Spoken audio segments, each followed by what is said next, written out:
ఉన్నతమైన స్థానంలో వారు నాకు టీఆర్ఎస్ పార్టీలో అంటే దేశ పటం మీదనే కాకుండా ప్రపంచ పటం మీద కూడా ఎదుగుతున్నదో నేను మన తెలంగాణ తీసుకెళ్లానని చెప్పి నాకు నమ్మకం ఉన్నది.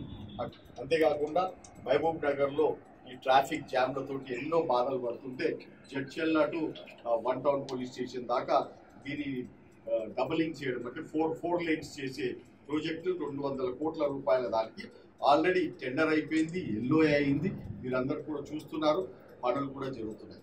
అంటే అటువంటి దానికి ఎన్నో వర్క్స్ చేయడం, అంతేకాకుండా పాలమూరు లిఫ్ట్, ఇన్ని మంచి అవకాశాలు నాకు కేసీఆర్ గారు ఇవ్వడం జరిగింది.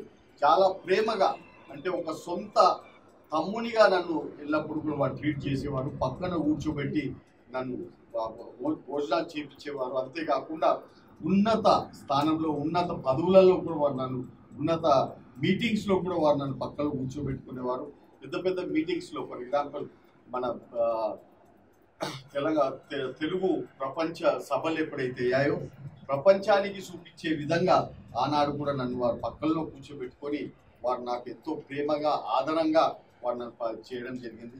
నా బర్త్డే ఏదైతే అయిందో పోయిన సంవత్సరం, ఆ బర్త్డే నాడు వారు కేక్ కట్ చేసి నన్ను పర్సనల్గా ముద్దు పెట్టుకోవడం జరిగింది.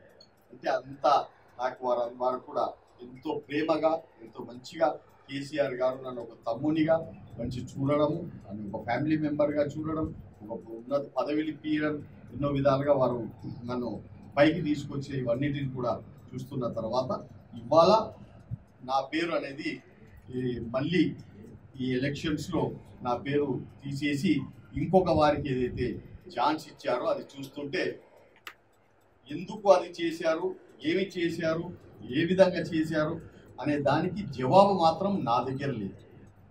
దానికి జవాబు ఎవ్వరు ఎట్లా ఏం చెప్పగలుగుతారు అనే దానికి, ఎందుకంటే నా మనసు పూర్తిగా నేను ఎప్పుడు కూడా ఇవాళటి దాకా కూడా మచ్చలేని రాజకీయం చేసిన వాళ్ళు అందరూ కూడా ఏపీ జితేందర్ రెడ్డి అంటే ఆల్ పార్టీ జితేందర్ రెడ్డి అనేవారు.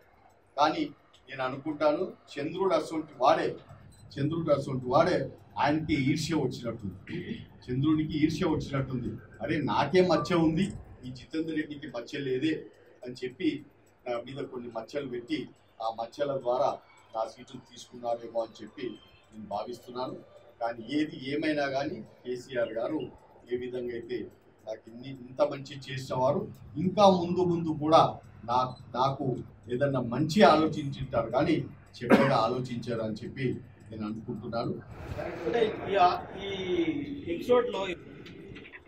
ఇవన్నీ స్కూటీనీలు ఇవన్నీ వేస్ట్ చెప్పాల్సింది చెప్పండి.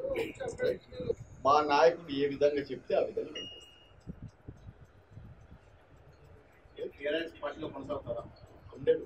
మీకు అదే చెప్పాను కదా, మా కేసీఆర్ గారి మీద నాకు ఫుల్ విశ్వాసం ఉన్నది.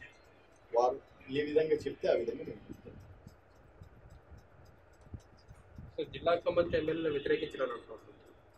అది అన్నీ కూడా ఆత్మ పరిశీలనకు వదిలిపెడుతాను. వాళ్ళ ఆత్మలకు నేను అన్ని వదిలిపెడుతున్నాను. వాళ్ళు ఏవేవి చెప్పుకుంటున్నారో, ఏం చేస్తున్నారో, ఏందో అన్నిటిని కూడా వాళ్ళ సొంత ఆత్మల మీద వాళ్ళే దానికి జవాబు చెప్పుకోవాలి. అంటే 5 ఏళ్ల పాటు ప్రజలకు దగ్గర ఉండి ఇప్పుడు ఇండిపెండెంట్గా పోటీ చేసే అవకాశాలు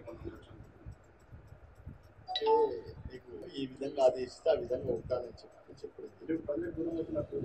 ప్రజలకి ఎప్పుడు నేను దూరం కాదు, ప్రజలకు దూరం అయ్యే ప్రసక్తి లేదు. నాకు ఇగో సొంత ఇల్లు ఉన్నది, సొంత ఫామ్ హౌస్ ఉన్నది, సొంత ల్యాండ్ ఉన్నది. నేను పాలమూరు బిడ్డను, నేను పాలమూరు నుంచి ఎక్కడి నుంచో వలస వచ్చినాను కాదు. కాబట్టి నేను ఉండేది మీ మధ్యలో ఉంటాను, మీతో పాటే ఉంటాను. ఏ విధంగా అయినా సుఖ దుఃఖాలు మీతో పాటు పంచుకుంటాను. హలో, మిమ్మల్నే యోయో టీవీ యాప్ డౌన్లోడ్ చేసుకున్నారా? ఇంకా లేదా? మీ యాప్ స్టోర్కి వెళ్ళి వెంటనే డౌన్లోడ్ చేసుకోండి.